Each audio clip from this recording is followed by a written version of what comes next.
வணக்கம். திருவள்ளூர் முரசு செய்திகள் வாசிப்பது கஜலட்சுமி. அங்கன்வாடி பணியாளர்களின் கோரிக்கைகளை யார் நிறைவேற்றுகிறார்களோ அவர்களுக்கே நாங்கள் வருகிற தேர்தலில் வாக்களிப்போம் என மாவட்ட ஒருங்கிணைப்பாளர் லூர்துசாமி தெரிவித்துள்ளார். தமிழ்நாடு சத்துணவு அங்கன்வாடி சங்கங்களின் கூட்டமைப்பு சார்பில் தேர்தலில் அளித்த வாக்குறுதிப்படி சத்துணவு அங்கன்வாடி பணியாளர்களுக்கு இளநிலை உதவியாளர் நிலையில் 19,500, சமையல் உதவியாளர்களுக்கு அலுவலக உதவியாளர் நிலையில் 15,700 ஊதியம் வழங்கிட வேண்டும். மேலும் 60,000க்கும் மேற்பட்ட காலி பணியிடங்களை நிரப்ப வேண்டும் எனவும் உச்சநீதிமன்ற தீர்ப்பின்படி பணிக்கொடை 10 லட்சம் வழங்க வேண்டும் என உள்ளிட்ட பல்வேறு கோரிக்கைகள் வலியுறுத்தி திருவள்ளூர் ஆட்சியர் அலுவலகம் முன்பு சத்துணவு அங்கன்வாடி கூட்டமைப்பு சார்பில் 100க்கும் மேற்பட்டோர் சாலை மறியலில் ஈடுபட்டனர். மேலும் போராட்டத்தில் ஈடுபட்டவர்களை காவல்துறையினர் கைது செய்து தனியார் மண்டபத்தில் அடைத்தனர். நன்றி.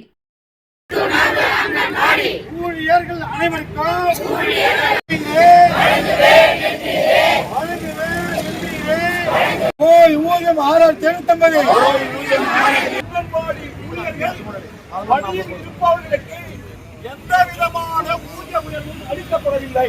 40 ஆண்டு காலமா நாங்கள் போராடுறோம். கடந்த 2021 தேர்தலில் நீங்கள் வாக்குறுதி கொடுத்த தேர்தல் வாக்குறுதி நிறைவேற்றி நாங்கள் கேட்டுக்கொள்கிறோம். தமிழக அரசு